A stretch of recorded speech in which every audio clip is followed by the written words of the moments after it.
I'm Katherine Wells, 34, and 3 days ago, I said goodbye to my husband forever. As I stood at his grave in my black dress, his family whispered behind me, calling me a gold digger, saying I only married him for money. For 2 years, they treated me like I didn't belong, always asking why he bought me things or took me on trips. But when we all sat down in the lawyer's office to hear what my husband left behind, their mean smiles were about to disappear. Because they had no idea why he really married me, or the big secret he kept from his family before he died. What I was about to learn would change everything they thought they knew about their perfect son, and show them who really wanted his money all along. If you've ever been judged by people who never tried to know the real you, like and subscribe to hear what happened next.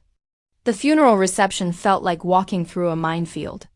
Every conversation stopped when I approached, every glance carried judgment. I twisted my wedding ring around my finger, a simple white gold band that Thomas had chosen because he said it reminded him of my pure heart. His family saw it differently. She's probably already planning to sell everything, his sister Natasha whispered to her husband near the dessert table. Look at her, playing the grieving widow so perfectly. I pretended not to hear, focusing instead on the condolence cards people pressed into my hands. Former students' parents, fellow teachers, neighbors who actually knew us as a couple. Their words felt genuine, unlike the forced sympathy from Thomas's relatives. His mother, Patricia, approached, with her signature tight smile. Katherine, dear, we need to discuss the arrangements for tomorrow's will reading. I assume you understand this is just a formality? I met her eyes steadily. I understand it's what Thomas wanted. Of course, she continued, her voice dripping with false sweetness. But you must realize that family property stays in the family.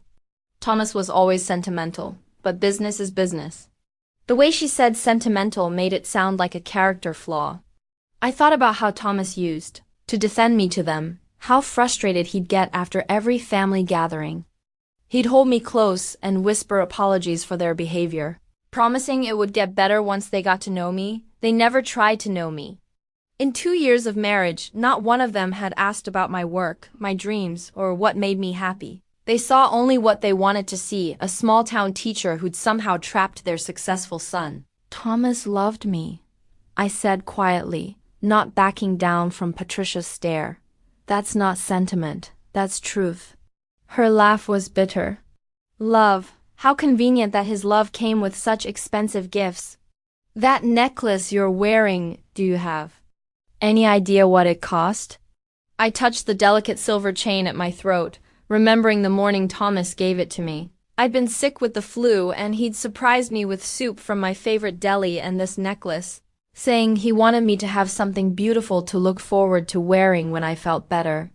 The pendant was a small infinity symbol, nothing flashy, nothing screaming wealth, just meaningful. He gave it to me because he cared, I replied. He gave it to you because you made him feel guilty for having money while you had none. Natasha interjected, joining her mother.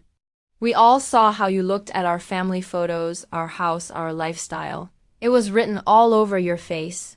I remembered those early visits, feeling overwhelmed by their massive house, intimidated by their casual mentions of vacation homes and country clubs.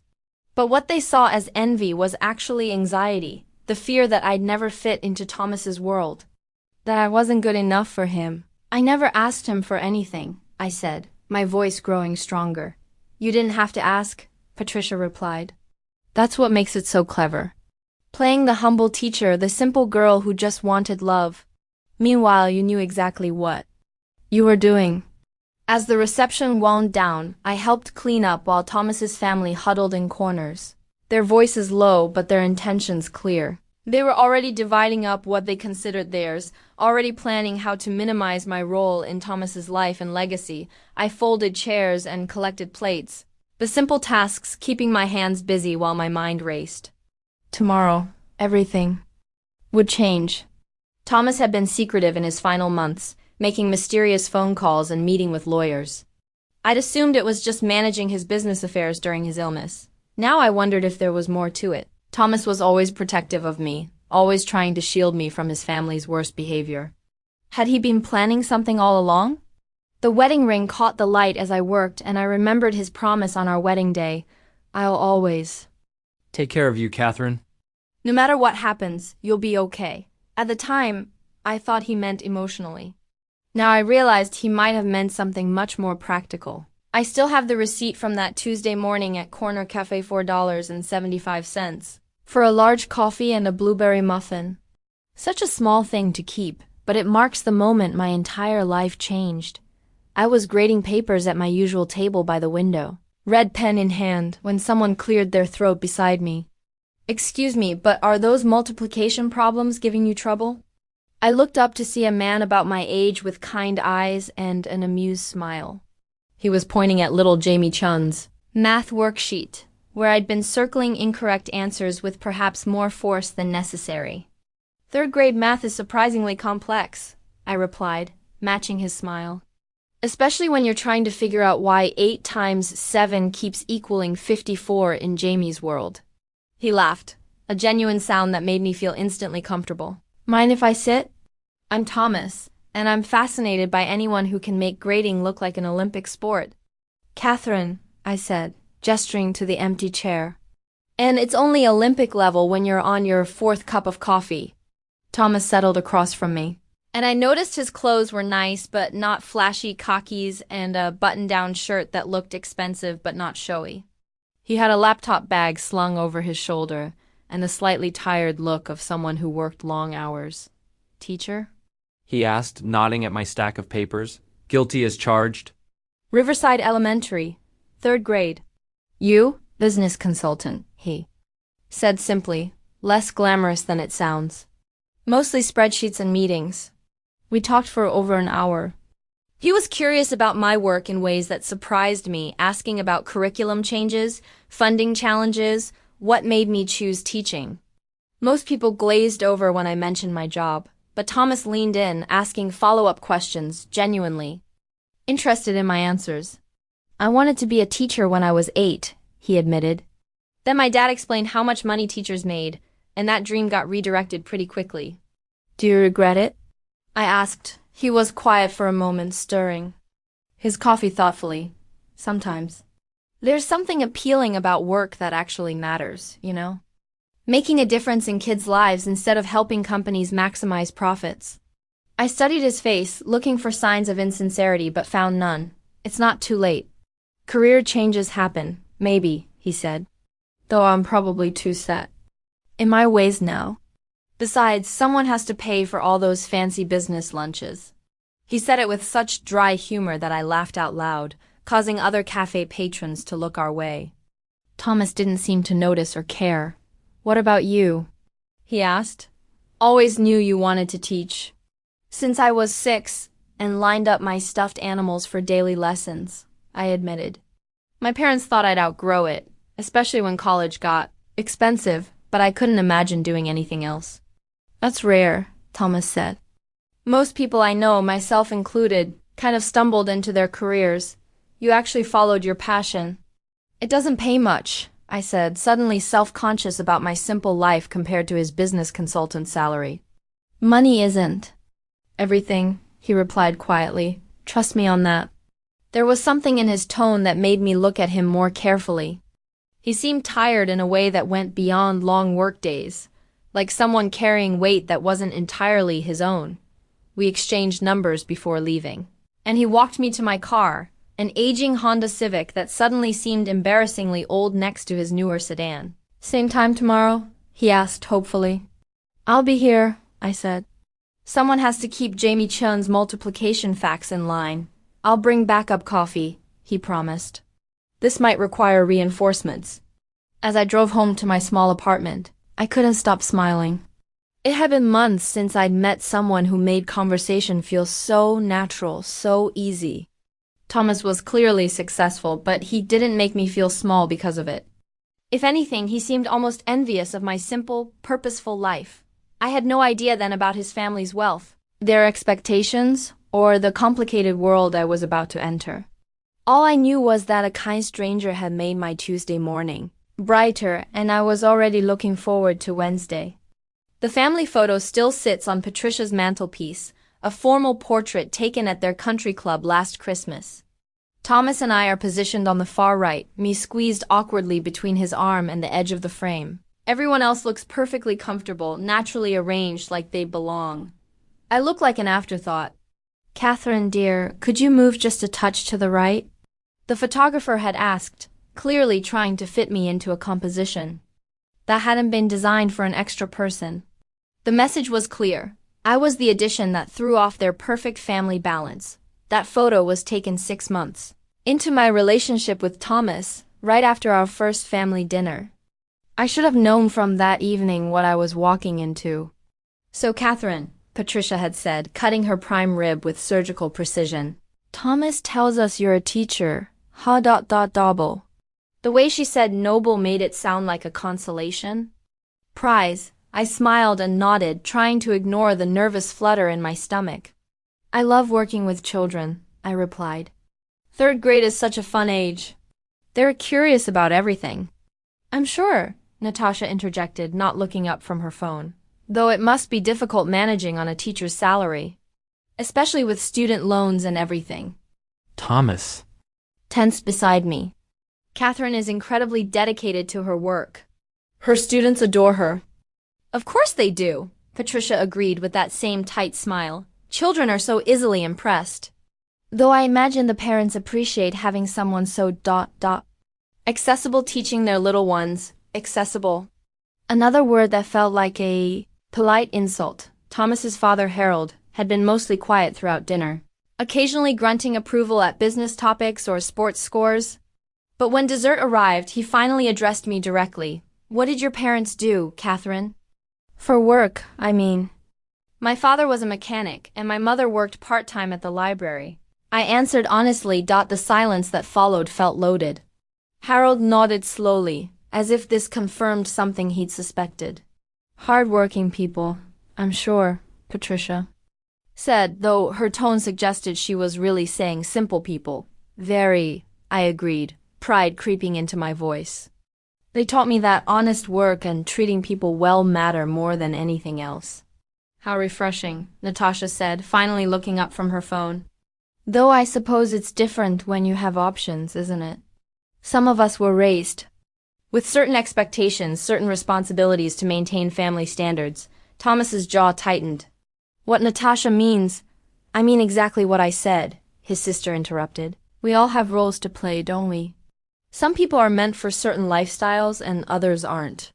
The rest of dinner passed in stilted conversation about topics I couldn't contribute to, mutual friends I'd never met, vacation homes I'd never seen, business deals I couldn't understand. They weren't deliberately excluding me, but they weren't including me either. After dinner, while Thomas helped his father with something in the study, I found myself alone with the women in the living room.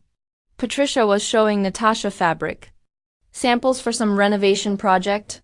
"These would look lovely in the guest suite," Patricia said, holding up expensive-looking swatches. "Though I suppose most people wouldn't appreciate the difference between silk and cotton blends."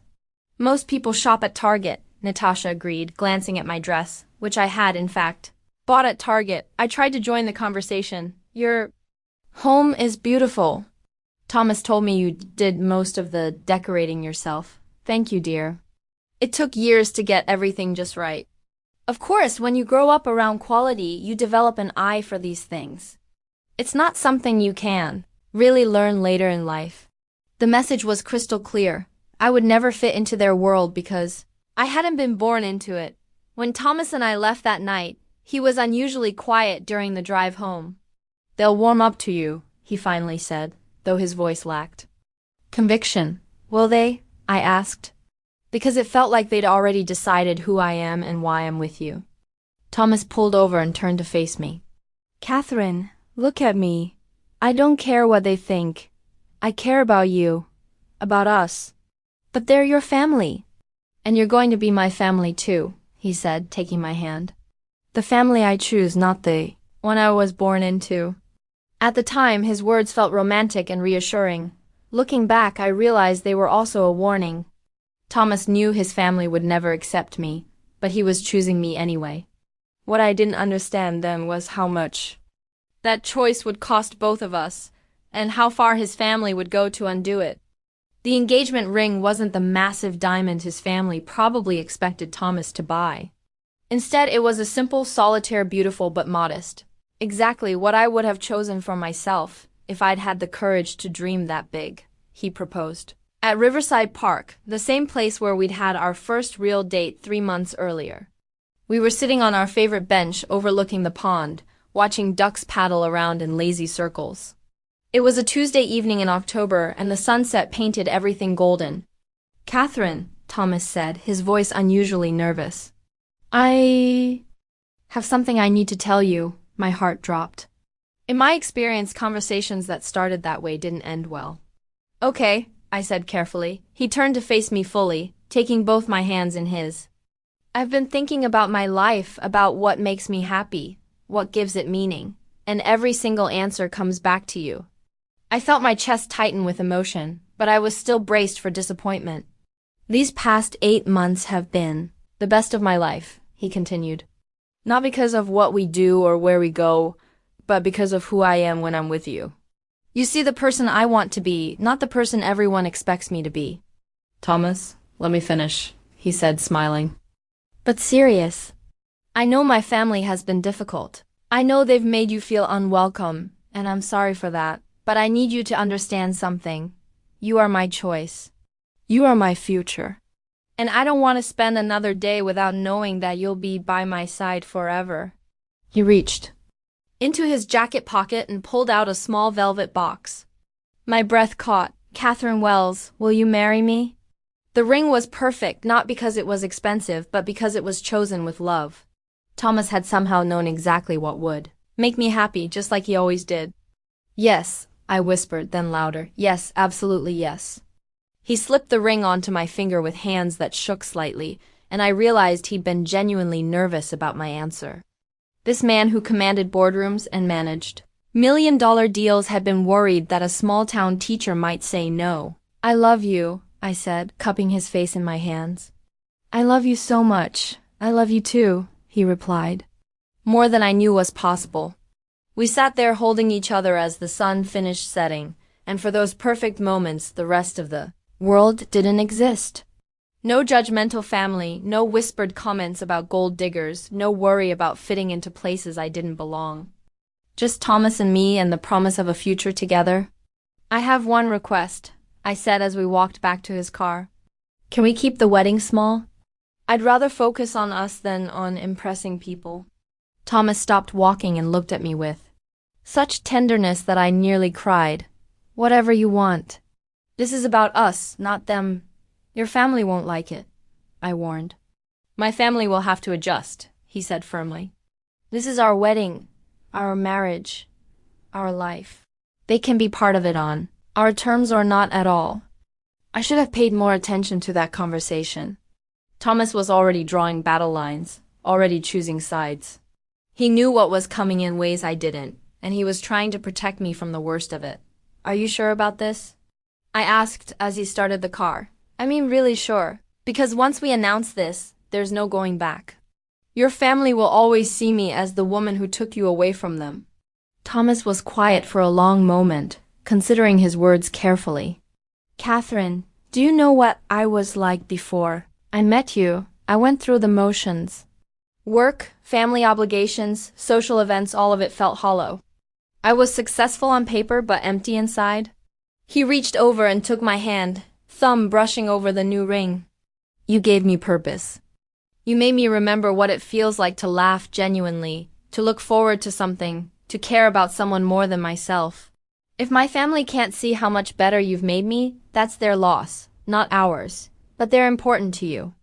You're more important," he said without hesitation. "And honestly, I'm tired of pretending their approval matters more than our happiness. I want to marry you, Katherine.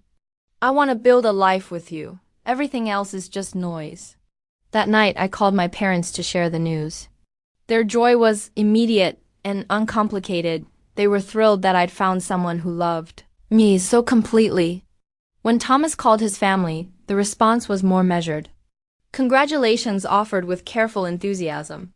Questions about timing and venues that felt more like interrogations, but lying in bed that night, looking at the ring catching moonlight from my bedroom window, none of that mattered. Thomas had chosen me. Despite everything, his family's disapproval, our different backgrounds, the complications that came with our relationship, he had chosen me. I fell asleep planning our simple ceremony, imagining a future where love would be enough to overcome everything else. I was naive then, still believing that good intentions and genuine affection could smooth over any obstacle. I had no idea how wrong I was. The wedding guest book sits in my closet now, its ivory pages filled with signatures and well wishes that tell two very different stories. My side of the family and friends wrote heartfelt messages about love and happiness. Thomas's side wrote, the kind of formal congratulations you'd find in a business card, polite, proper, and completely devoid of warmth. Wishing you both every happiness in your new life together. Patricia and Harold Thornton was typical. No love, no personal sentiment, just the bare minimum of social courtesy. Our wedding day had started with such promise. We'd chosen a small ceremony at the Botanical Gardens, intimate and beautiful, with only 40 guests. I wore my grandmother's dress, altered to fit, and carried a simple bouquet of white roses and baby's breath. Thomas looked handsome in his navy suit, his smile lighting up his entire face when he saw me walking down the aisle. My parents cried happy tears. His parents looked like they were attending a funeral. The ceremony itself was perfect. Thomas and I had written our own vows, and when he promised to cherish the woman who taught me what real love looks like, I felt like the luckiest person alive. When I promised to support the man who sees my dreams as just as important as his own, his eyes filled with tears, but even during those sacred moments, I could feel the tension radiating from his family's section. Patricia sat rigid in her seat, her smile so forced it looked painful. Natasha kept checking her phone, as if our wedding was just an inconvenient interruption to her day. The reception was where things really fell apart. Well, I overheard Harold saying to his brother during cocktail hour, at least it was a small affair, less embarrassing that way. She does look lovely, his brother replied diplomatically. The dress is quaint, Patricia added, joining their conversation. Very vintage. I suppose when you're working with a limited budget, you have to be creative. They didn't know my grandmother's dress was worth more than most modern gowns, not in money, but in love and family history. They saw only what they wanted to see, a poor girl making do with hand-me-downs. During the dinner, Patricia stood to give a toast. To Thomas, she said, raising her champagne glass, who has always followed his heart, sometimes to surprising places. We love you, darling, and we hope this new chapter brings you all the happiness you deserve. The pause before happiness was deliberate, loaded with meaning. She was wishing him happiness despite his choice. Not because of it. Thomas's jaw clenched, but he managed to smile and nod graciously. Later, during our first dance, he whispered in my ear, I'm sorry about them. This should be perfect for you. It is perfect, I whispered back, because I'm dancing with my husband. And it was true. Despite the undercurrents of family disapproval, despite the polite but cold congratulations, despite feeling like I was being evaluated rather than celebrated, I was happy. Thomas was my husband now, legally and officially mine, just as I was his, but the guest book signatures told the real story of how his family felt. While my college friends wrote things like, Katherine, you found your perfect match. So happy for you both. And my teaching colleagues added warm notes about how glowing I looked. Thomas's relatives offered careful, measured responses. His cousin wrote, Congratulations on your marriage. May you find what you're looking for, what I was looking for? As if marrying Thomas was some kind of calculated scheme rather than the natural result of falling in love. His business partner added, Thomas is a good man. He deserves all the best life has to offer. Again, the implication was clear. They weren't sure. I was among the best things life had to offer. The worst was from Natasha. Welcome to the family, Katherine. I hope you'll be very happy with your new life. Your new life. Not our family, not Thomas's life shared with me. My new life, as if I'd traded up and they all knew it. After the reception, as Thomas and I were preparing to leave for our honeymoon, Patricia pulled me aside for what she called a little chat. Katherine dear, she said, her voice syrupy with false warmth. I want you to know that, despite our differences, you're family now. I hope you understand what that means. I nodded, not trusting myself to speak. It means we look out for each other, she continued. We protect what's ours. Thomas is precious to us, and I'm sure you feel the same way. Of course I do, I managed. Good. Then I'm sure you'll understand if we seem protective sometimes. It's not personal, dear. It's just that Thomas has always been trusting, sometimes too trusting. We've had to step in before when people tried to take advantage of his generous nature. The message was crystal clear. They were watching me, waiting for me to reveal my true gold-digging nature. I love Thomas, I said quietly but firmly. That's all this is about. I'm sure you believe that, Patricia replied, patting my arm condescendingly. And who knows?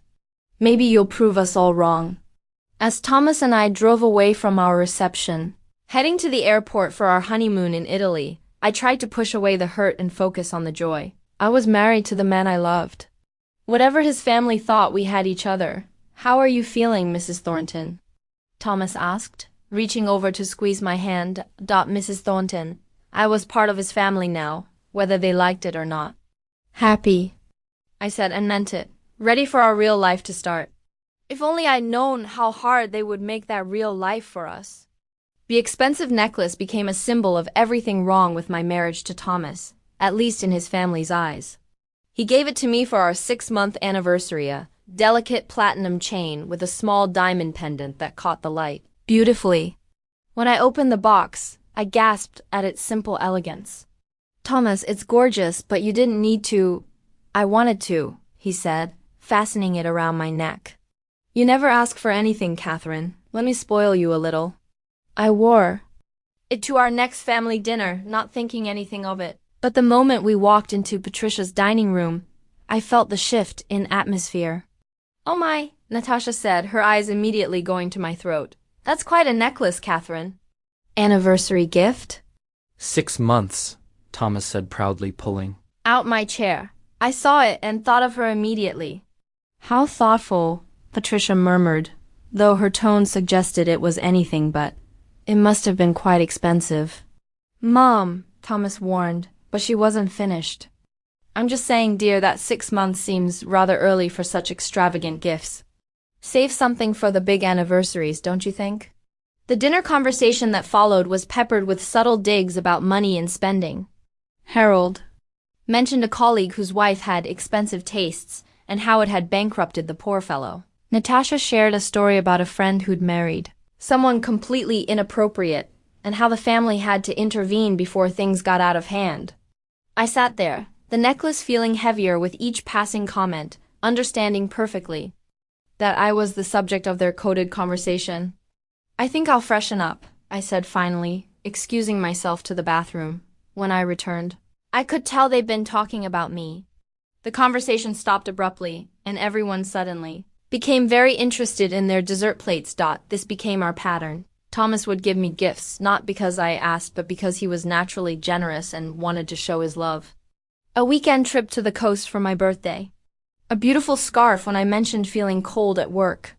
A new purse when mine finally fell apart after years of use. Each gift became evidence of my supposed manipulation. Each kindness from my husband was twisted into proof that I was using him. She has him so wrapped around her finger, I overheard Natasha telling Patricia after another family gathering.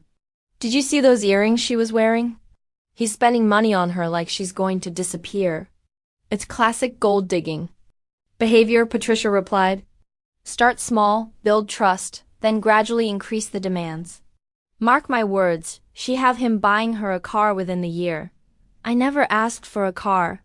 I never asked for any of it. But Thomas noticed things like when my old Honda started making worrying noises, or when I mentioned that the heat in my apartment wasn't working properly. He fixed problems before I even thought to complain about them, and somehow this became evidence of my greed rather than his thoughtfulness. The worst part was how it affected Thomas. He started second-guessing his own generosity, asking me multiple times if I was sure I liked a gift, if it wasn't too much, if his family had said anything about it. They think I'm using you, I told him one evening after a particularly tense family dinner. Maybe I should give back the necklace. Absolutely not, Thomas said firmly. I gave you that because I love you, not because you manipulated me into it. If they can't see the difference, that's their problem, not ours. But it was becoming our problem. Every family gathering turned into a minefield where my clothes, jewelry, and even my hairstyle were scrutinized for signs of expensive maintenance. When I got highlights at a salon instead of the drugstore box dye I'd used in college, Natasha made sure to comment on how high maintenance I was becoming. Thomas is so generous, she said, running her fingers through my newly lightened hair. Though I hope you're not getting too used to luxury. It can be addictive, you know. I started declining invitations to family events, claiming work obligations or headaches. Thomas noticed and tried to convince me to keep trying. They'll come around, he insisted. Once they see how happy we are, once they get to know the real you, but they didn't want to know the real me. They preferred their version, the calculating woman who trapped their precious son. It was easier to believe that than to admit they might have been wrong about me from the beginning. The breaking point came at Christmas. Thomas surprised me with a beautiful coat wool, well-made, the kind that would last for years. I loved it immediately and thanked him with tears in my eyes, knowing how carefully he'd chosen something both practical and beautiful. At Christmas dinner, Patricia took one look at my new coat and smiled that familiar cold smile.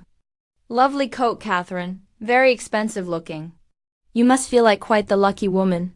I feel loved, I replied honestly. Of course you do, dear, she said.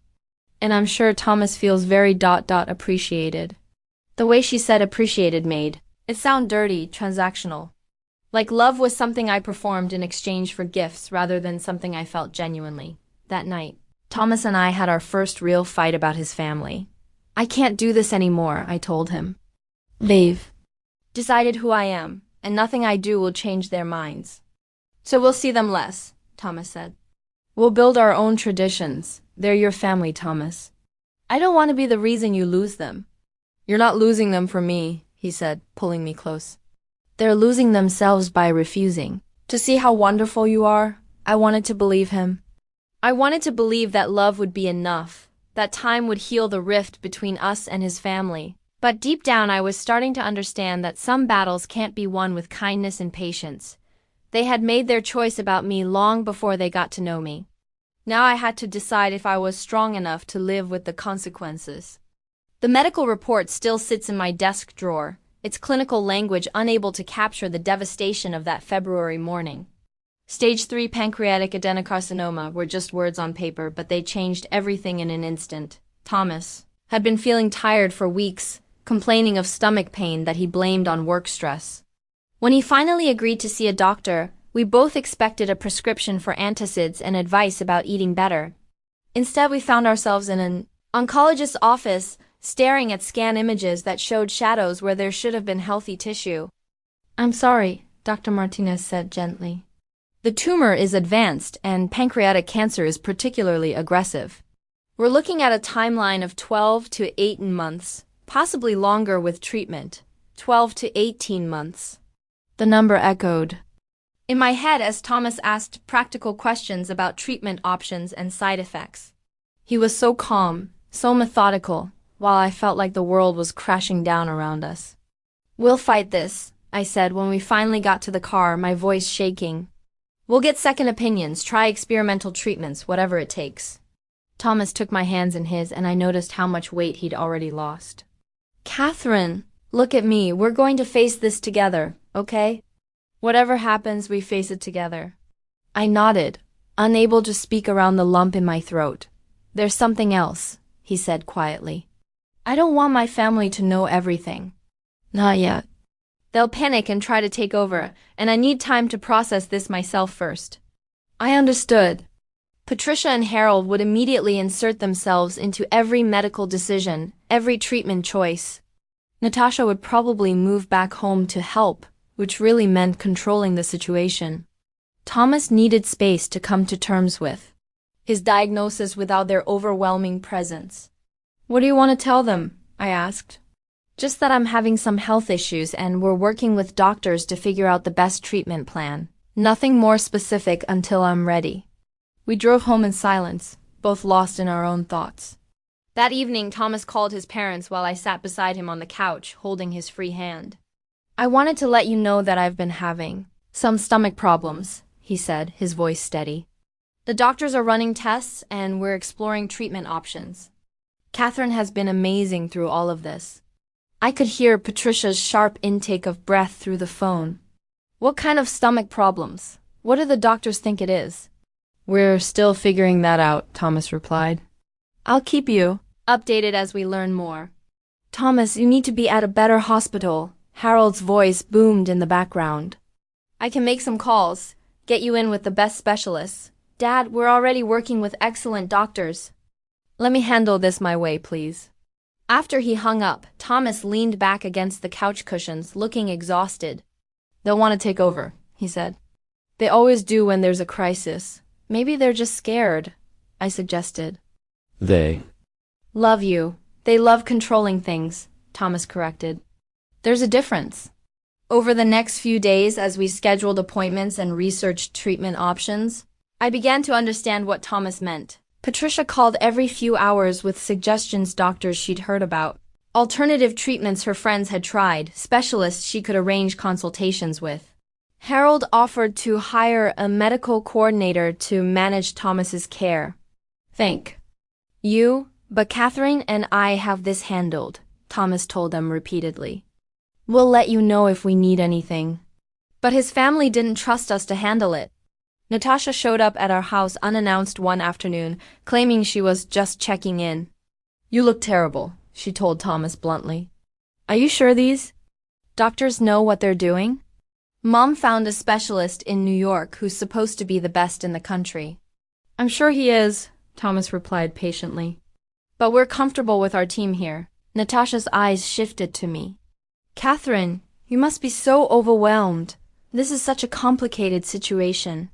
Maybe you should let the family help coordinate things. We have more experience with medical issues. We're managing fine, I said firmly.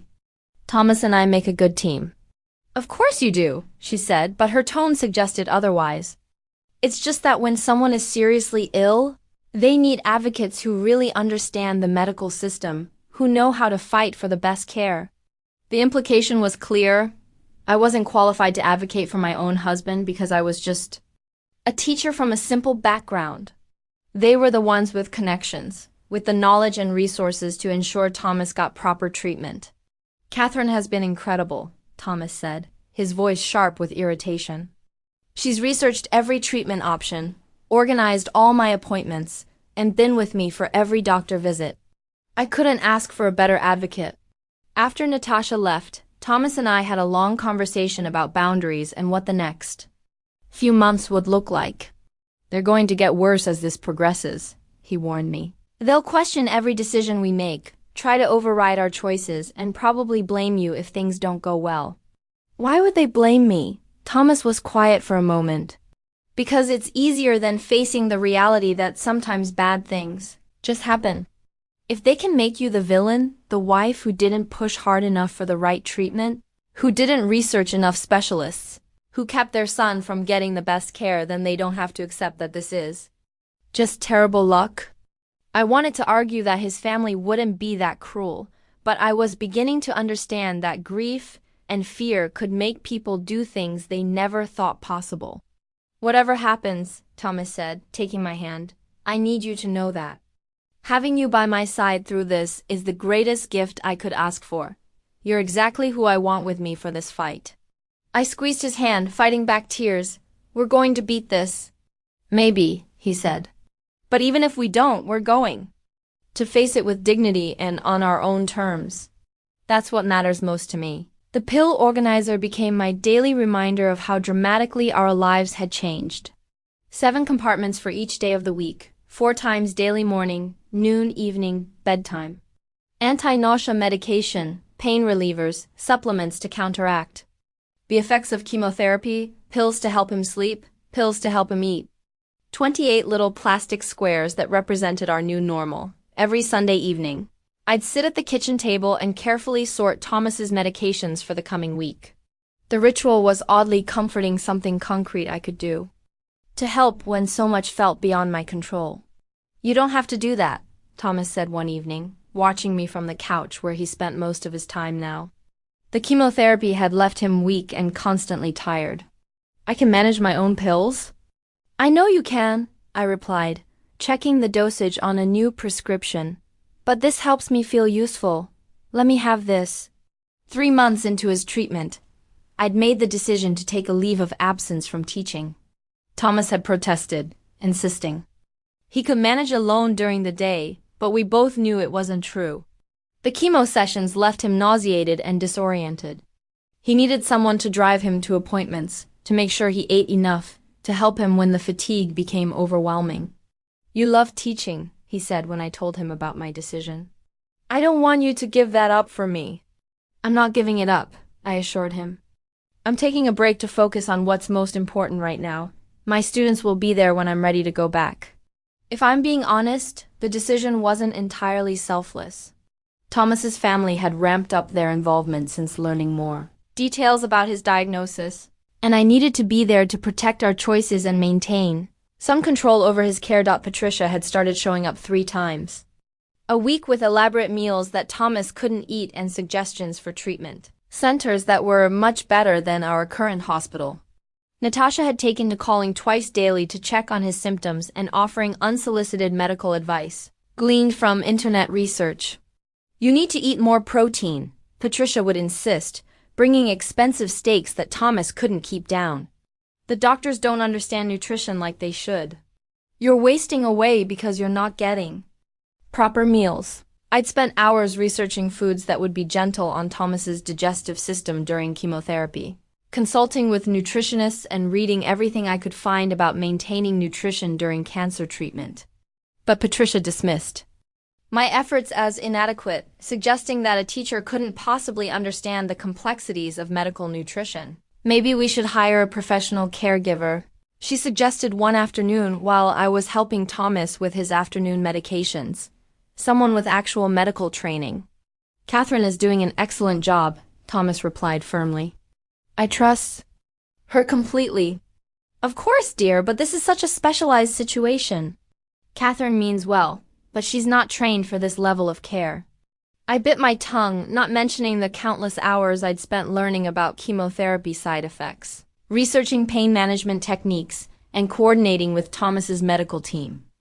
I'd become an expert on his condition out of necessity and love, but his family only saw an unqualified substitute for professional help. The worst part was how they scrutinized every aspect of Thomas's condition, as if his decline was somehow my fault. When he lost more weight than expected, Natasha questioned whether I was encouraging him to eat enough.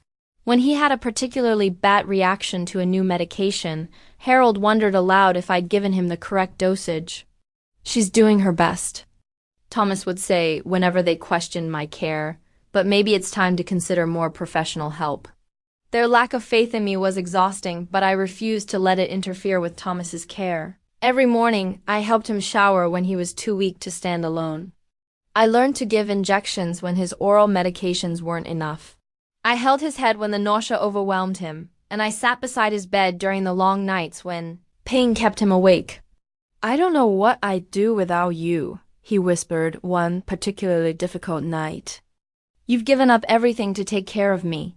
"I haven't given up anything," I said, smoothing his hair back from his forehead. "I've chosen what matters most." "My family doesn't see it that way." "Your family doesn't see a lot of things clearly," I replied gently, "but you do, that's what matters." As Thomas grew sicker, I noticed changes in how his family interacted with me. They were more polite on the surface, perhaps recognizing that alienating me completely would mean losing access to Thomas. But underneath the forced courtesy, I could feel their resentment growing. They resented that Thomas relied on me more than them. They resented that he trusted my judgment about his care. Most of all, they resented that his illness had made our bond stronger rather than driving us apart. "She's isolating him from his family," I overheard Natasha telling someone on the phone. "She's made herself indispensable so that he depends on her for everything." It's textbook manipulation, but Thomas wasn't being manipulated. He was being loved by someone who put his needs before her own comfort, someone who saw caring for him as a privilege rather than a burden. The pill organizer wasn't a symbol of my control over his life, it was a symbol of my commitment to helping him maintain as much independence and dignity as possible during an impossible situation. Every carefully sorted medication, every gentle touch, every sleepless night spent monitoring his breathing was an act of love. His family might never understand that, but Thomas did. And, in the end, that was all that mattered. The lawyer's business card appeared on Thomas's knitstand one Tuesday morning in late spring. I found it while bringing him his breakfast, simple but elegant. Cream-colored stock with embossed lettering, Harrison and Associates, Estate Planning, and Family Law. "Thomas," I said, holding up the card, "did someone stop by yesterday?" He looked up from his untouched oatmeal. And I caught something in his expression, not quite guilt, but a careful blankness that meant he was choosing his words carefully. "Just taking care of some business matters," he said. "Nothing you need to worry about." "I'm not worried, just curious." "Is this about updating your will because of the diagnosis?" Thomas nodded slowly. "Among other things. There are just some loose ends I want to tie up while I still feel clear-headed enough to make good decisions." It made sense. Thomas had always been methodical about important matters, and I knew the uncertainty of his prognosis weighed on him. But over the next few weeks, I noticed other signs that he was handling more than just routine estate planning. Phone calls. That stopped when I entered the room. Appointments that he described vaguely as business meetings. Documents that arrived by courier and disappeared quickly into his study. Thomas was planning something, but he wasn't ready to share the details with me. "You don't have to protect me from the practical stuff," I told him one evening as we sat on the porch watching the sunset. "I know we need to talk about what happens if the treatment stops working." Thomas reached for my hand, his fingers thinner now but still warm. "I know you're strong enough to handle anything, Katherine. That's not what this is about." "Then what is it about?" He was quiet for so long that I thought he might not answer. Then he said, "My family has certain expectations about what should happen to family assets. I want to make sure those expectations don't override what I actually want." A chill ran through me, though the evening was warm. What kind of expectations? The kind where family money stays in the family, regardless of what the person who earned it might prefer. I understood then. Patricia and Harold had been making subtle comments for months about the importance of preserving Thomas's legacy for future generations, and ensuring that family wealth remained within appropriate hands. They never said explicitly that. They expected me to be excluded from any inheritance, but the implication was always there. "Thomas, I don't care about the money," I said. "I never have." "I know that," he replied. "That's exactly why I need to handle this carefully. You've never asked for anything, never expected anything, never even thought about what you might be entitled to as my wife. But you are entitled to things, Katherine, both legally and morally, and I'm going to make sure you get them." "Is that what the mysterious meetings are about?" Thomas smiled, the first genuine smile I'd seen from him in weeks. "Among other things. Let's just say I'm making sure all my wishes are very clearly documented, with no room for misinterpretation." His family's visits became more frequent during this period, and I started to understand why Thomas was being so secretive. Every conversation seemed to include subtle probes about his plans and intentions. "You know, darling," Patricia said during one visit, "your father and I have been thinking about the lake house. It would be such a shame if it had to be sold to strangers someday. It's been in our family for 30 years. The lake house wasn't actually family property. Thomas had bought it himself 5 years ago. But Patricia spoke as if it were a generational inheritance that needed protection. "And your grandfather's watch?" Harold added. "That should stay in the family line, don't you think? For your future nephew, when Natasha has children." Thomas listened to these conversations with growing irritation, though he kept his responses mild. "I appreciate your concerns, but I'm handling my affairs appropriately." "Of course you are, dear," Patricia said.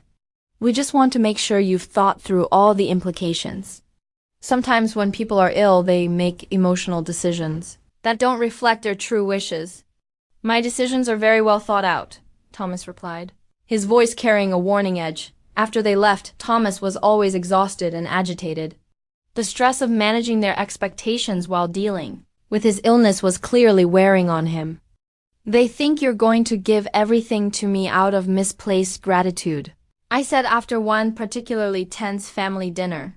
They think you've manipulated me into changing my plans, Thomas corrected. They can't imagine that I might genuinely want to provide for my wife because I love her. Maybe we should talk to them directly, explain. Katherine, no. Thomas's voice was firmer than it had been in months. This isn't a discussion or a negotiation. These are my decisions about my property and my legacy. They don't get a vote. But they're your family. They should understand your reasoning. Thomas Looked at me with a mixture of love and sadness that made my heart ache. My sweet Katherine, still believing that good intentions and honest communication can fix everything. They don't want to understand my reasoning. They want me to do what they think I should do, regardless of what I want. So what happens now? Now I finish taking care of business, Thomas said, pulling me close. And then I focus on spending whatever time I have left with the person who matters most to me. That night, as I helped Thomas with his evening medications, I found another business card in his pill organizer, this one from a private investigator. When I showed it to him, Thomas just smiled. Like I said, I'm making sure all my wishes are very clearly documented. I didn't understand then what he meant. I thought he was just being extra thorough about his estate planning, maybe gathering documentation to support his decisions. I had no idea that Thomas was building a case, collecting evidence, and preparing for a battle that would begin after he was no longer there to fight it himself. All I knew was that my husband was using his remaining strength to protect me from something, and that scared me more than his illness ever had. The handwritten letter was tucked inside Thomas's copy of To Kill a Mockingbird, a book he'd been rereading during his final weeks. I discovered it 3 days after his funeral while packing his personal belongings, sealed in an envelope with my name written in his careful script. My dearest Katherine, it began. If you're reading this, then my time with you has ended, but my love for you continues in the provisions I've made for your future. During those last precious weeks, Thomas had seemed more at peace than he'd been since his diagnosis. The frantic medical appointments had given way to comfort care, and we'd settled into a gentle routine focused on making each day meaningful rather than fighting for more time. I want to spend these days at home, he'd told Dr. Martinez during what we all knew would be his final office visit, with my wife in our space, surrounded by the life we built together. The hospice team helped us transform our bedroom into a peaceful sanctuary. Soft lighting, comfortable seating for visitors, and easy access to everything Thomas might need. But most importantly, it felt like ours, not a medical facility, but a place where love lived. Thomas's family visited daily during those final weeks, and I noticed a shift in their behavior. The subtle hostility had been replaced by something more complex, a mixture of genuine grief and what seemed like anxiety about unfinished business.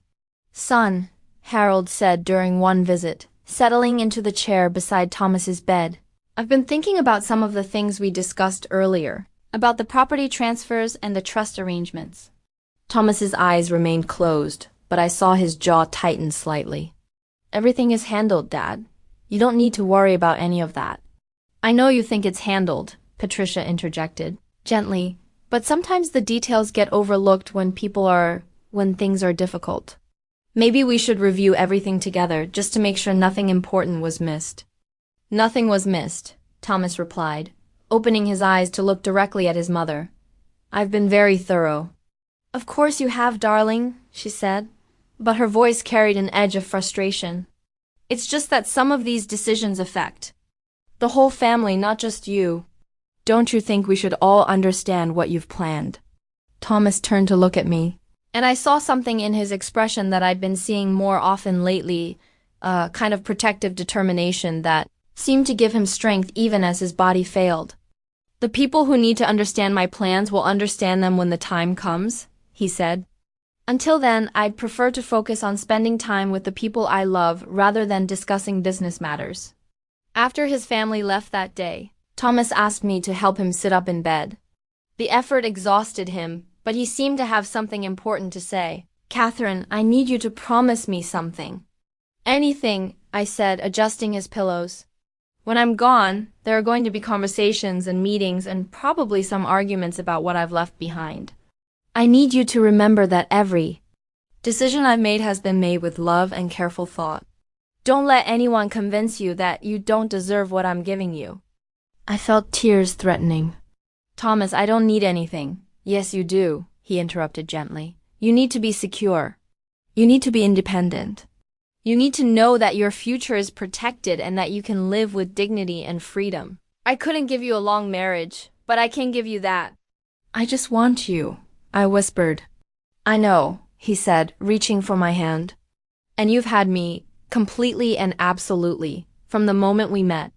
But now I need to make sure you're taken care of when I can't be here to do it myself.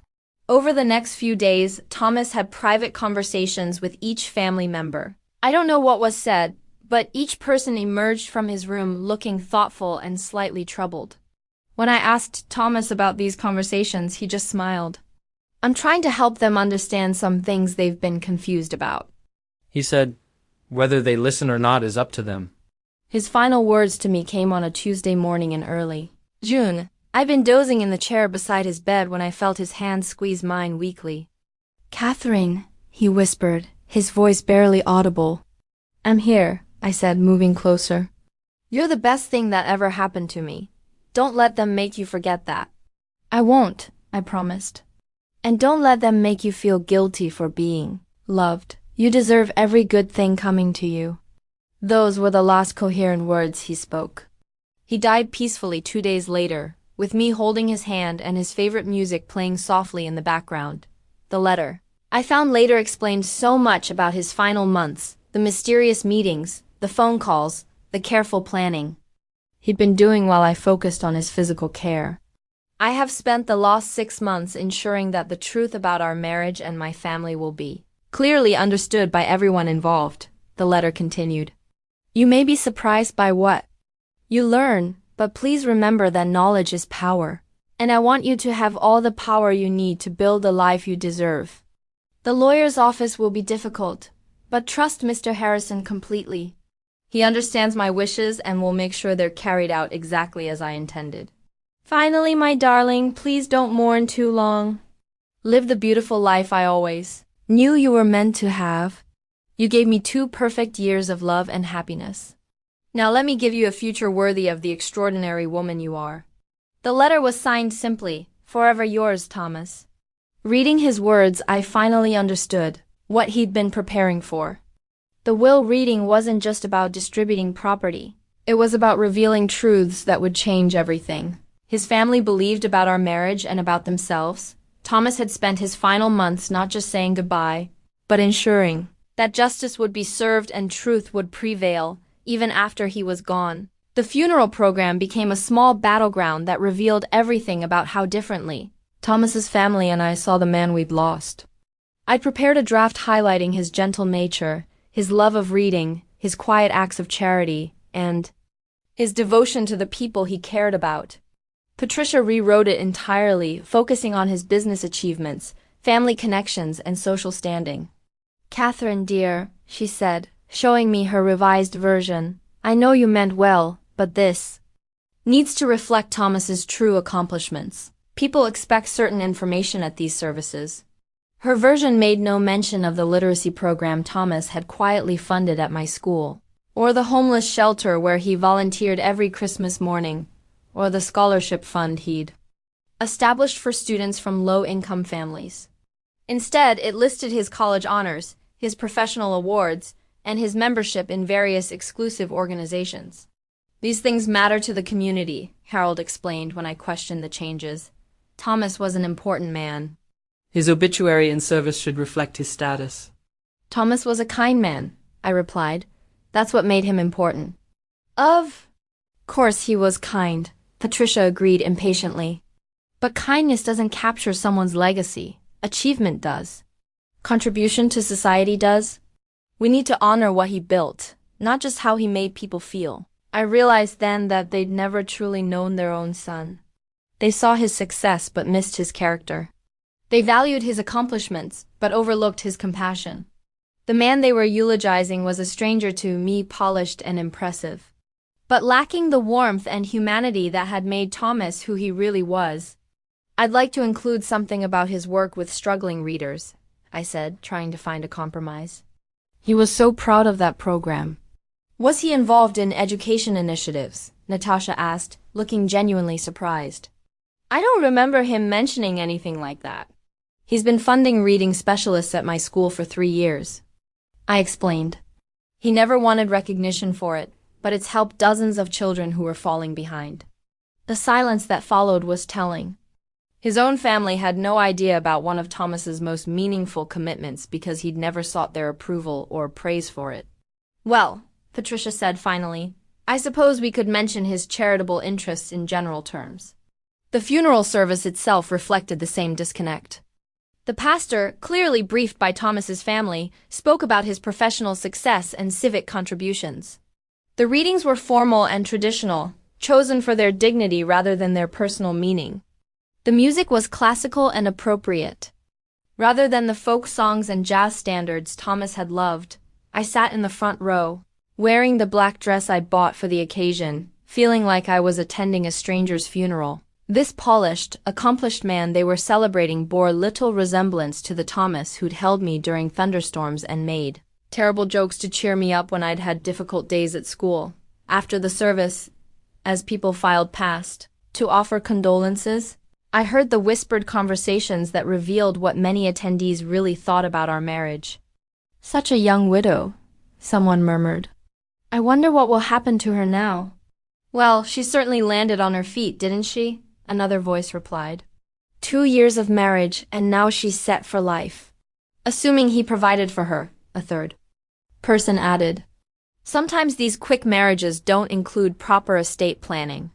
The assumption that I'd married Thomas for financial security was so pervasive that even people who barely knew us accepted it as fact. No one seemed to consider that our love might have been genuine, or that I might be grieving the loss of my best friend and partner rather than calculating my inheritance. How are you holding up, dear? Asked Mrs. Pemberton, one of Thomas's mother's bridge partners. This must be so difficult for you, especially with all the uncertainty about your future. I'm focusing on honoring Thomas's memory, I replied carefully. Of course, she said, patting my arm sympathetically. Though I'm sure you must be worried about the practical matters. These situations can be so complicated when there are family expectations to consider. Even at his funeral, people were speculating about my financial prospects rather than acknowledging my emotional loss. The reception was held at the country club, in a room filled with flowers and catered food that Thomas would have found unnecessarily extravagant. I moved through the crowd accepting condolences and making polite conversation. But inside I felt completely disconnected from the event. We need to schedule the will reading, Patricia said, approaching me near the end of the reception. Mr. Harrison suggests sometime next week, when everyone has had a chance to process things. Whatever works for everyone else, I said. Katherine, she continued, her voice taking on a more serious tone, I want you to know that whatever Thomas says we consider you family. We'll make sure you're taken care of. The condescension in her voice was unmistakable. She was already positioning herself as the benefactor who would generously provide for the poor widow, regardless of what Thomas had actually intended. That's very kind, I replied neutrally. It's just important that everyone understands how these things work, she continued. Family assets have certain traditions attached to them. Thomas understood that even if he sometimes got sentimental about other considerations. I nodded politely, but her words sent a chill through me. She was already preparing to challenge whatever provisions Thomas had made for me, framing it as protecting family tradition rather than recognizing it as greed. That evening, alone in the house that still smelled like Thomas's cologne and echoed with memories of our life together, I finally allowed myself to grieve properly. Not the composed, dignified grief I'd displayed at the funeral, but the raw, ugly crying that comes from losing the person who understood you better than anyone else in the world. Tomorrow, I would have to face the lawyer's office and learn what Thomas had planned for my future. Tonight, I would mourn the man who had loved me completely and the life we'd built together. However briefly, I had no idea that the will reading would reveal not just Thomas's final wishes, but the truth about the family that had never accepted me and the man who had spent his last months protecting me from them. The mahogany conference table dominated Mr. Harrison's office like an altar where truth would finally be served. Its polished surface reflected the late afternoon sunlight streaming through tall windows, and around it sat the players in what would become the most dramatic hour of my life. I arrived first, partly from nervousness and partly because I'd wanted a few minutes to collect myself before facing Thomas's family. Mr. Harrison, a distinguished man in his 60s with kind eyes and silver hair, greeted me with gentle sympathy. "Mrs. Thornton," he said, shaking my hand warmly, "please accept my condolences. Thomas spoke of you often during our meetings, always with tremendous love and admiration." "Thank you," I managed. "He mentioned that you'd been working together on some complicated matters." Mr. Harrison's expression grew more serious. "Indeed we were. I think you'll find that Thomas was very thorough in his planning. He wanted to ensure that his final wishes were crystal clear and legally unassailable." Patricia and Harold arrived next, followed closely by Natasha and her husband. They settled around the table with the confident air of people who expected good news. Patricia had even dressed for the occasion in a navy suit that suggested both mourning and business readiness. "Mr. Harrison," Patricia said after the initial pleasantries, "we appreciate you handling Thomas's affairs so promptly. I know these readings can be emotionally difficult, so we'd prefer to keep things simple and straightforward." "Of course," Mr. Harrison replied diplomatically. Thomas was very specific about how he wanted this conducted. "I'll be following his instructions exactly." He opened a thick folder and withdrew several documents, arranging them carefully on the table. The will itself appeared to be substantial, far more pages than I'd expected for what I assumed would be a relatively simple estate. "Before we begin with the formal reading," Mr. Harrison said, "Thomas asked me to explain that this will was prepared with extensive legal counsel and represents his final, definitive wishes. He also wanted me to emphasize that every provision has been carefully considered and is legally binding." Harold shifted in his chair. "Of course, Mr. Harrison, we wouldn't expect anything less from Thomas. He was always meticulous about important matters." "Indeed he was," the lawyer agreed. "He also asked me to have everyone present sign this acknowledgement, stating that you understand the reading is final and legally binding, regardless of any personal feelings about the provisions." Natasha frowned. "That seems unnecessarily formal. We're family, we're not going to challenge Thomas's wishes." "It's just a precaution," Mr. Harrison explained, sliding the forms across the table. Thomas was very concerned about potential disputes and wanted to establish clear legal standing from the beginning. As we signed the forms, I noticed Patricia and Harold exchange a meaningful look. They seemed slightly unsettled by the formal tone, but still confident about the outcome. "Now then," Mr. Harrison said, adjusting his reading glasses, "let's begin with the last will and testament of Thomas Andrew Thornton." The opening paragraphs were standard legal language establishing Thomas's identity and mental competency at the time of writing. But then Mr. Harrison paused and looked up at us. "Thomas also asked me to read this personal statement before proceeding with the specific bequests. He felt it was important for everyone to understand his state of mind and motivations." He lifted a separate sheet of paper and began to read in Thomas's own words. "To my beloved family, I write this will during my final months, with a clear mind and a heavy heart. My illness has given me time to reflect on my life, my relationships, and my legacy. It has also given me the opportunity to observe how the people I love have responded to the prospect of my death. I have been blessed with great financial success. But my greatest blessing was finding Katherine Wells and convincing her to become my wife. She has loved me without condition, cared for me without complaint, and never once asked for anything in return for her devotion. The provisions in this will reflect not just my legal obligations but my moral ones. I have tried to be fair to everyone while ensuring that the person who has given me the most receives what she deserves." The room had grown uncomfortably quiet. Patricia's confident expression was beginning to shift into something more guarded.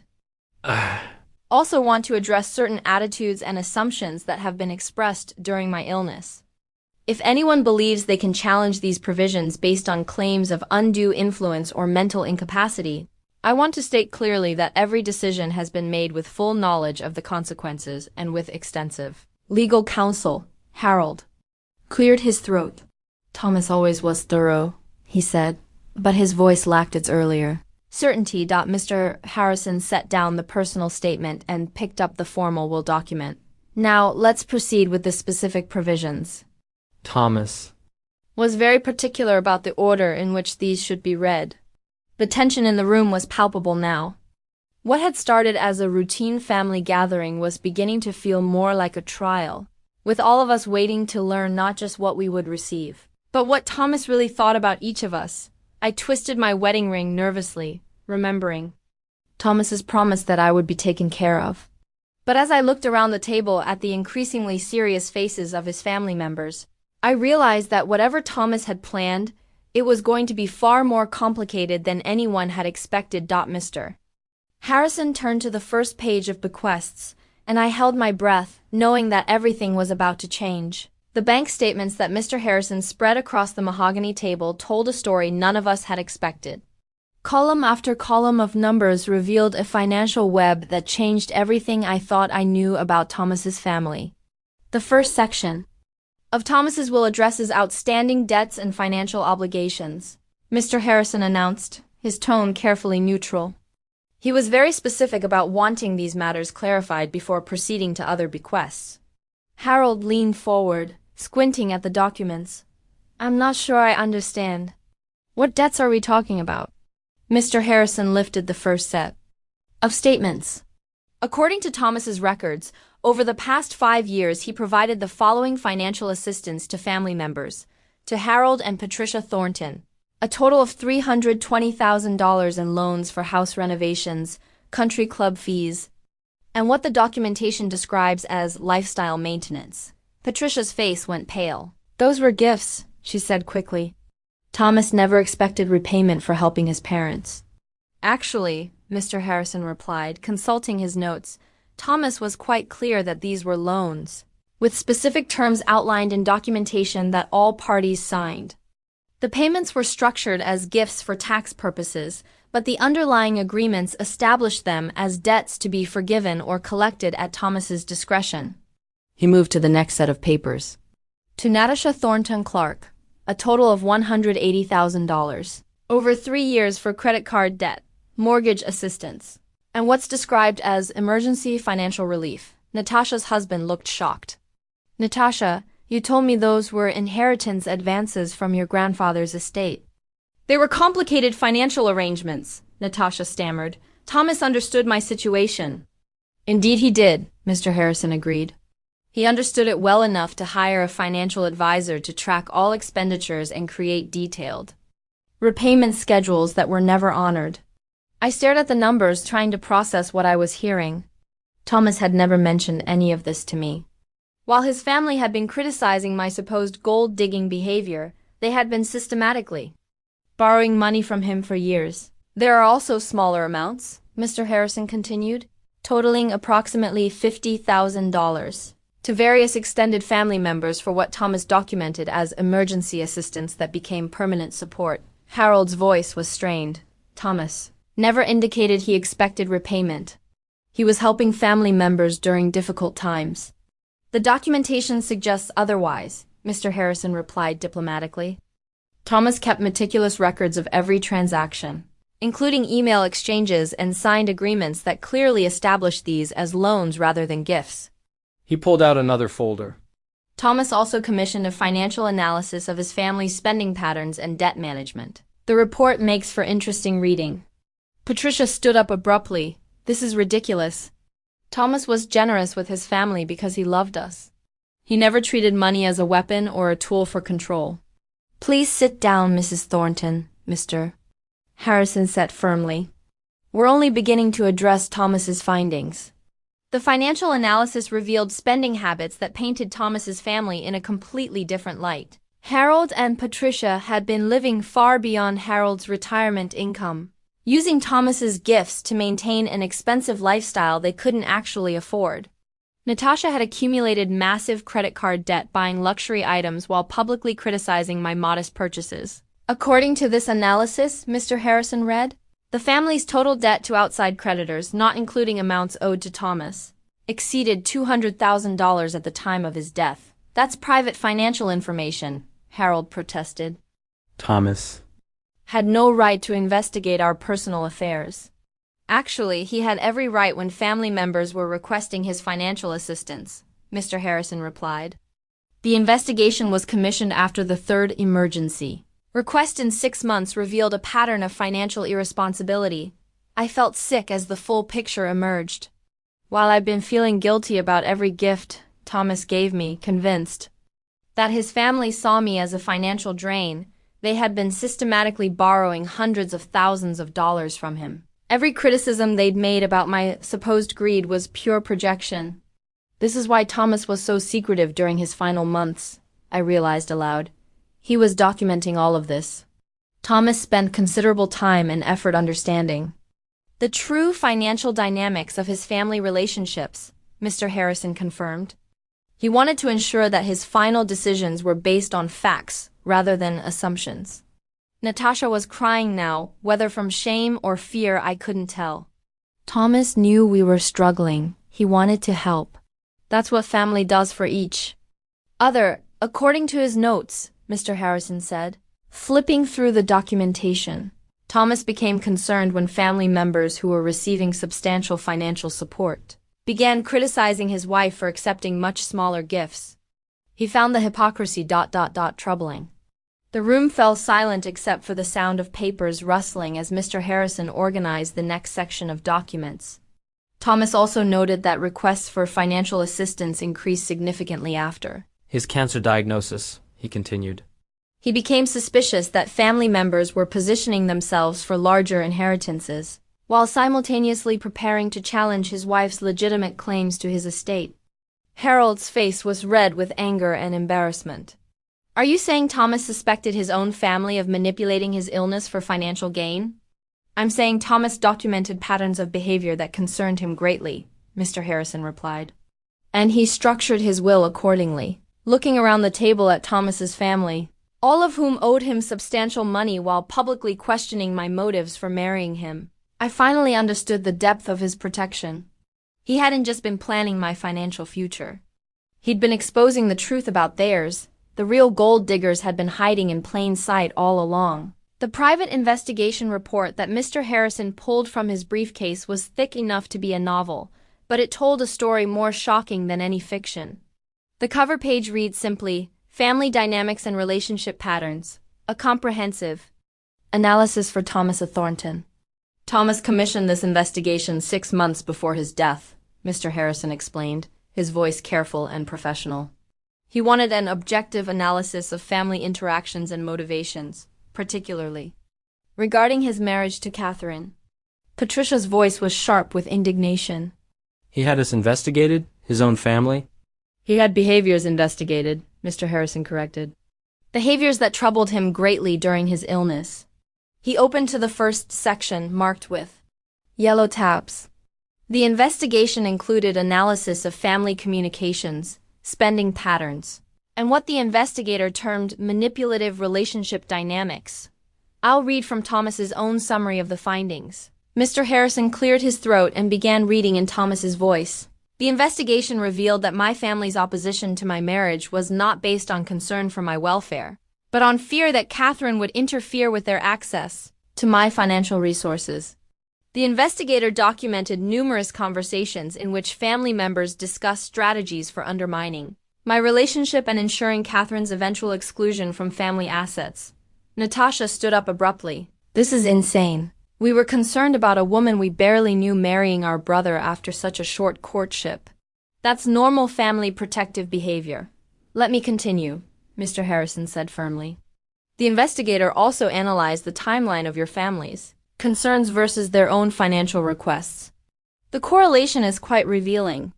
He turned to a page filled with charts and timelines. According to this analysis, family criticism of Katherine intensified significantly whenever Thomas provided her with gifts.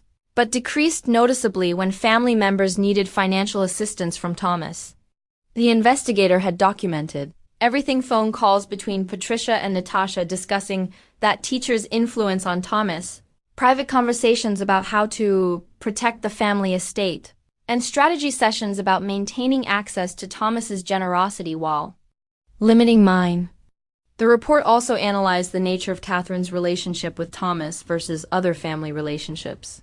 Mr. Harrison continued. The investigator noted that Katherine was the only person in Thomas's life who never requested financial assistance, never questioned his business decisions, and never attempted to influence his spending on others. Harold's voice was defensive. Katherine was playing a longer game. She knew that appearing uninterested in money would eventually pay off bigger than asking for small amounts. Mr. Harrison consulted the report. The investigator considered that possibility and concluded it was highly unlikely.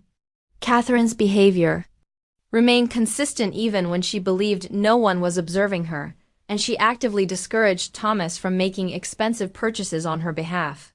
He flipped to another section.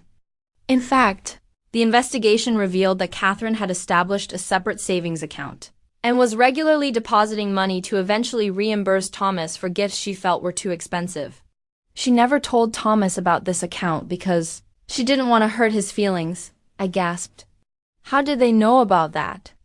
Thomas asked the investigator to do a comprehensive financial analysis of everyone in his life, Mr. Harrison explained.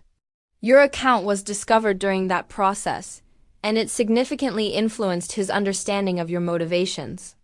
The report detailed other findings that painted Thomas's family in an increasingly unflattering light.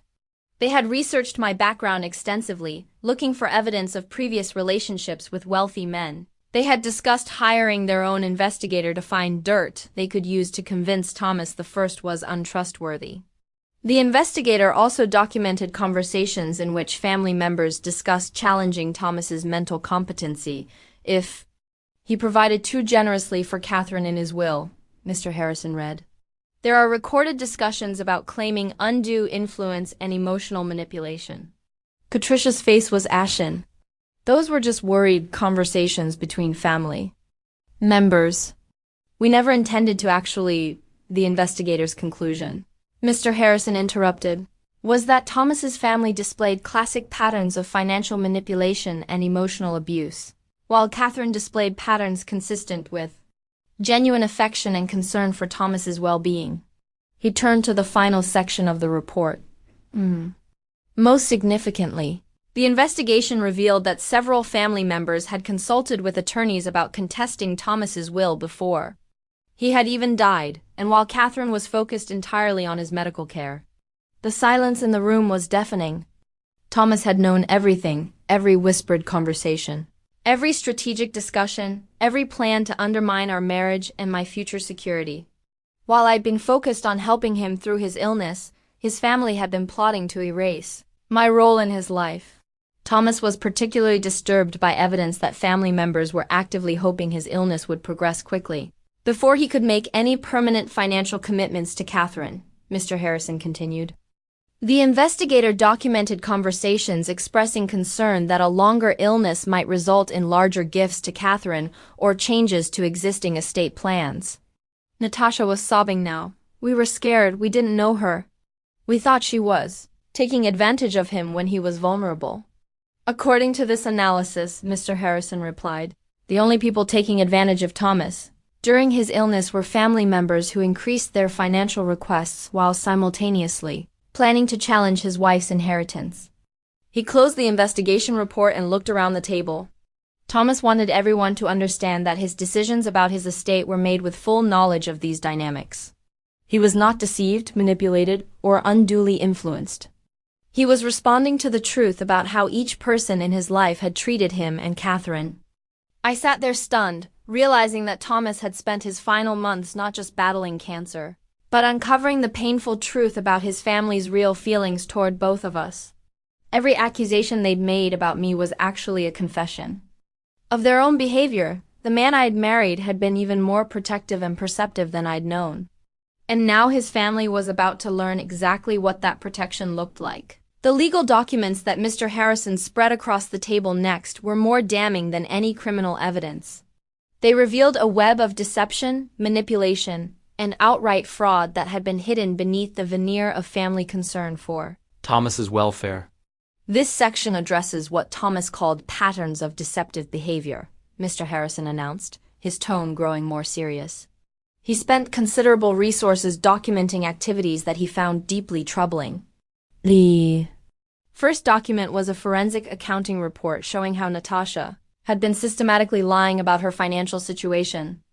While publicly criticizing my modest lifestyle and questioning my motives for marrying Thomas, she had been living far beyond her means and covering her debts with money from her brother.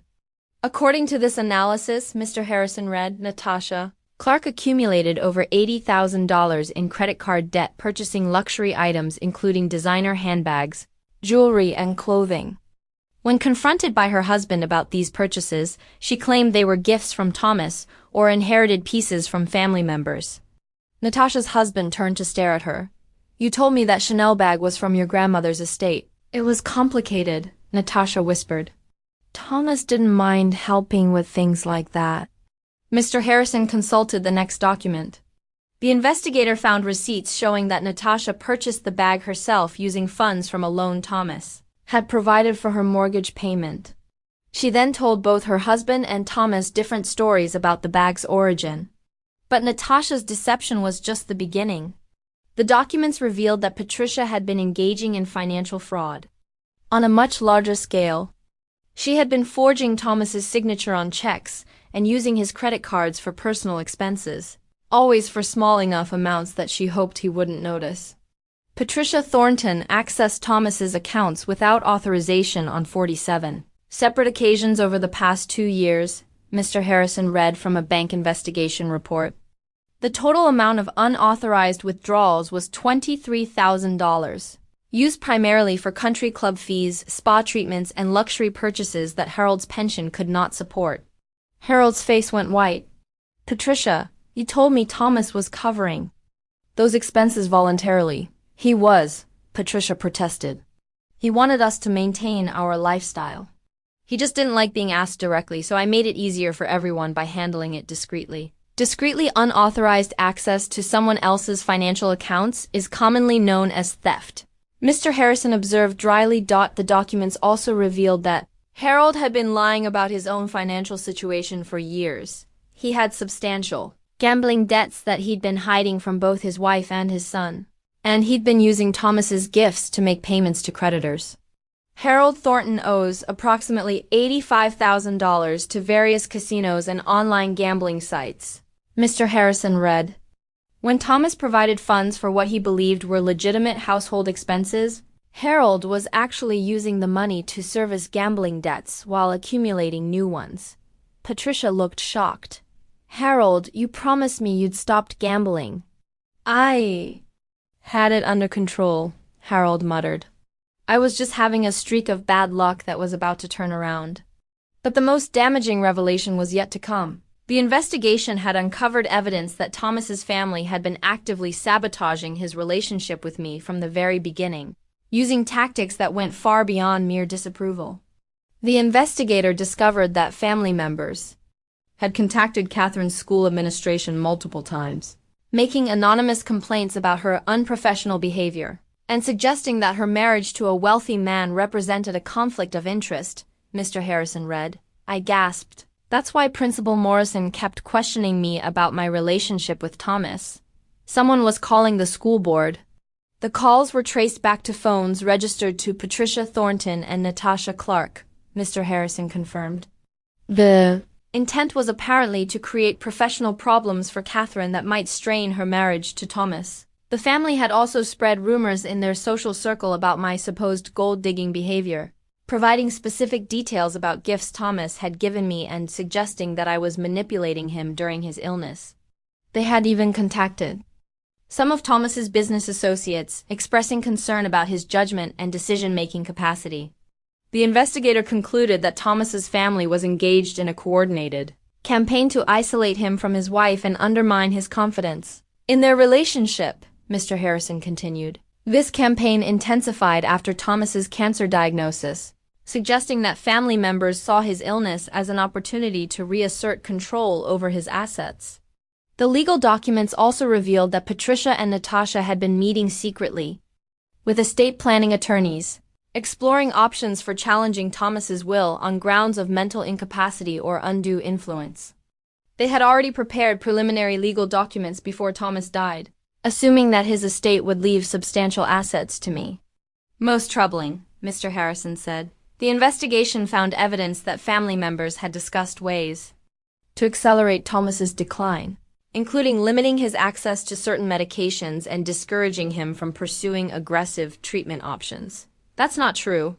Patricia stood up, her voice shaking.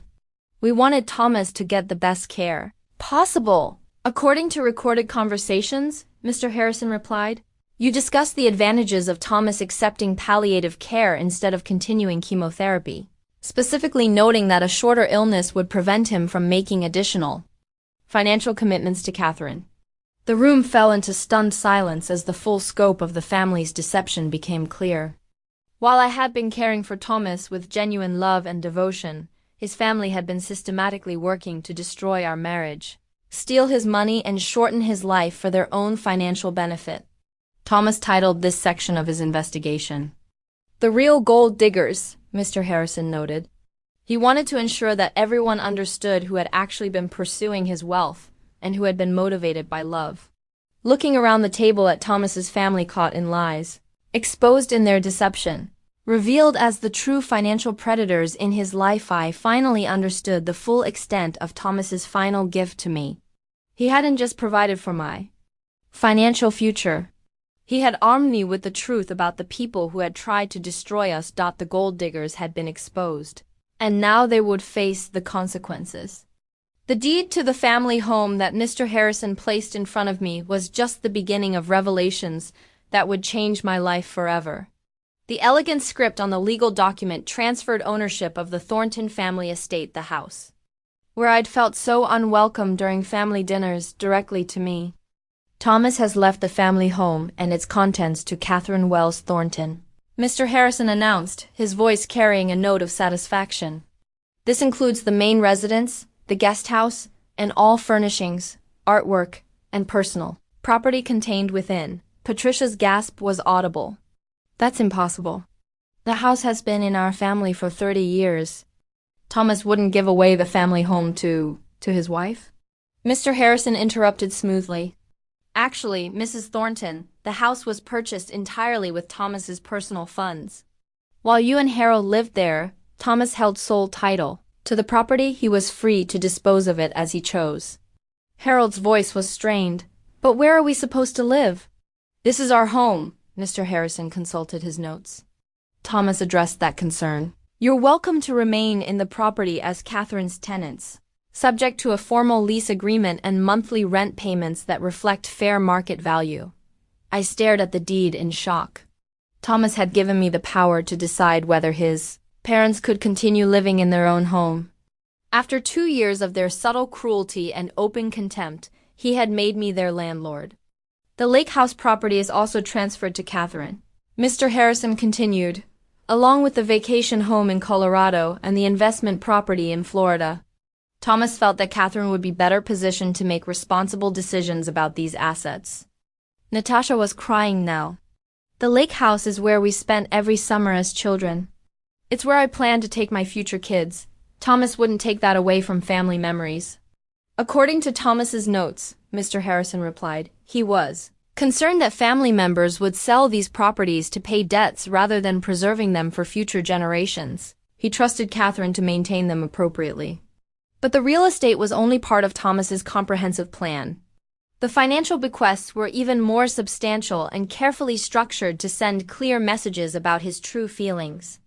Katherine receives the entirety of Thomas's investment portfolio, Mr. Harrison read, including stocks, bonds, and mutual funds valued at approximately $2.8 million at the time of his death.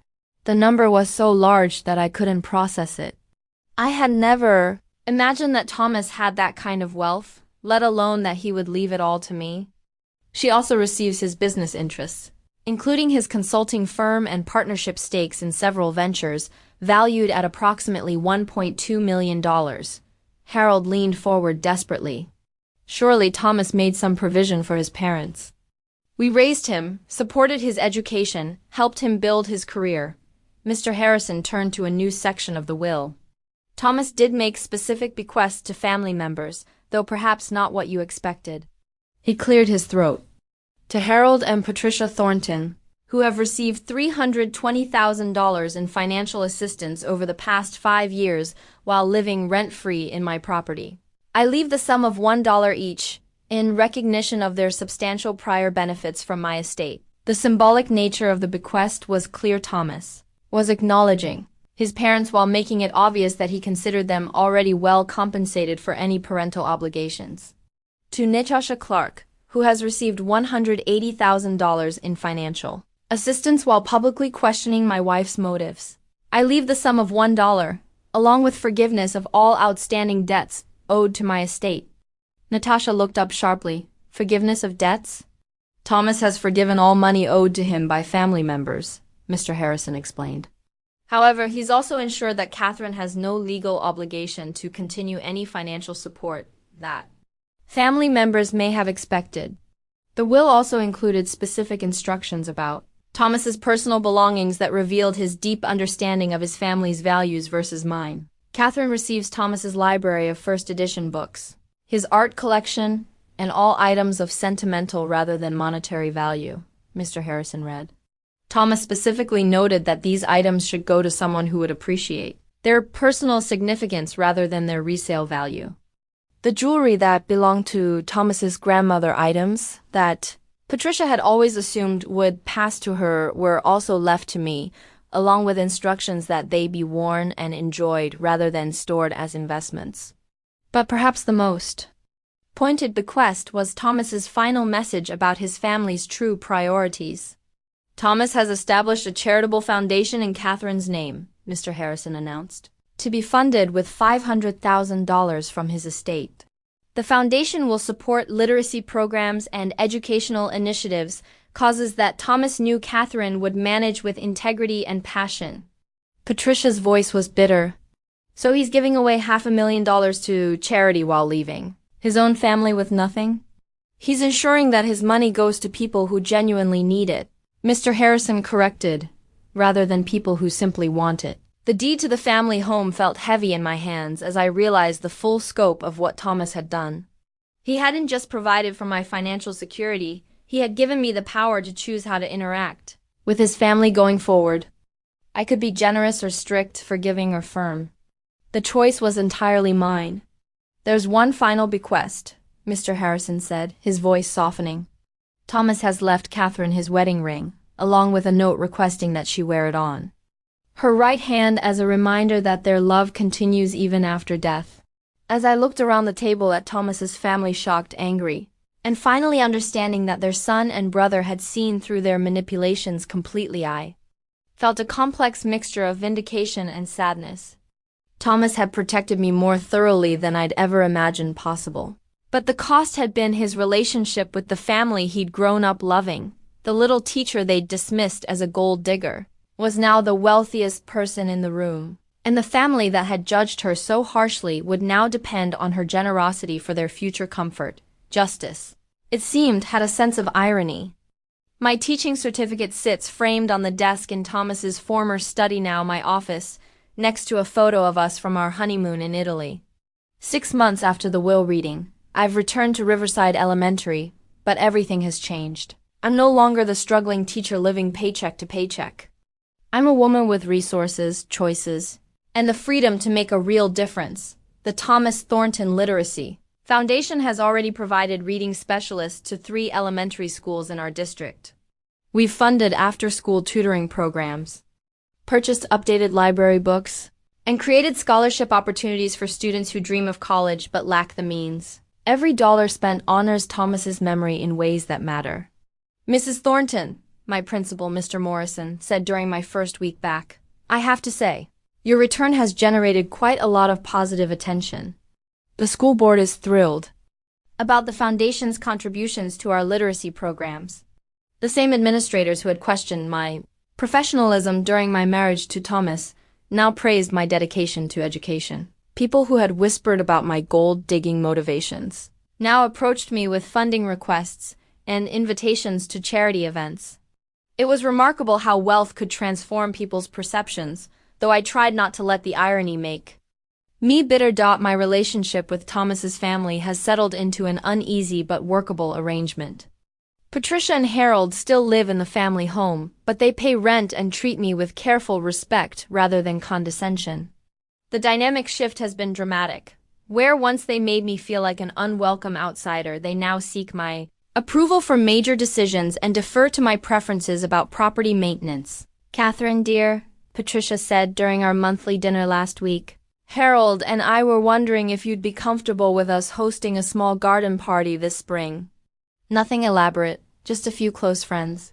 The difference in her tone was striking. The woman who had once questioned every gift Thomas gave me now asked permission to entertain in what was technically my house. I could have been petty, could have made them grovel or impose strict restrictions. Instead, I chose grace. "Of course," I replied. "This is your home too. Just let me know if you need anything for the event." Natasha has struggled more with the new reality. The financial pressure of managing without Thomas's subsidies has forced her to confront her spending habits and make real changes to her lifestyle. She sold most of her designer items and took a part-time job for the first time in years. Our interactions are polite but distant. We both understand that trust, once broken, takes time to rebuild. The most difficult part of my new life has been learning to accept that I deserve the security and opportunities Thomas provided. For months after the will reading, I felt guilty about my sudden wealth while his family struggled with reduced circumstances. It took conversations with a therapist and long hours of reflection to understand that Thomas's decisions weren't about punishment, they were about justice. He had seen clearly what I was too kind to recognize, that his family's love was conditional on their access to his resources, while mine was given freely regardless of his wealth. He had protected me not just from financial insecurity, but from people who would have taken advantage of my grief and generosity. The scholarship fund has become my greatest source of joy. Each year, we provide full college funding for 3 graduating seniors who demonstrate academic potential despite financial hardship. Last month, I met with Maria Santos, one of our first recipients who is now studying to become a teacher herself. "Mrs. Thornton," she said, her eyes bright with excitement, "I want to thank you again for making my education possible. But more than that, I want you to know that your story gives me hope. You show that good things can happen to people who work hard and treat others with kindness." Her words reminded me why Thomas's final gift was so much more than money or property. He had given me the power to change lives, to create opportunities, and to prove that success achieved through love and integrity feels completely different from success gained through manipulation or greed. I still wear Thomas's wedding ring on my right hand, just as he requested. Sometimes I catch myself turning it when I'm thinking, remembering his laugh or the way he used to bring me coffee while I graded papers. The grief has softened but never disappeared. I miss him every day, but I'm no longer consumed by loss. Instead, I'm focused on building the life he wanted me to have, one filled with purpose, generosity, and the confidence that comes from being truly valued. The little teacher his family dismissed as a gold digger has become a woman of influence and impact, using her resources to lift others rather than simply acquiring more. Thomas once told me that real wealth wasn't about having money, but about having the freedom to live according to your values. In his final gift, he ensured that I would never have to compromise my principles for financial security. I could be generous because I was secure, kind because I was protected, and authentic because I was free. The family that had called me a gold digger learned in the end that the real treasure in Thomas's life had been the love we shared, love that no amount of money could buy, and no amount of manipulation could destroy. That love continues in every student helped by our foundation, every scholarship awarded, every life changed by the opportunities Thomas's generosity created. He may be gone, but his legacy lives on through the good we do together, and that, I've learned, is the truest form of wealth anyone can leave behind.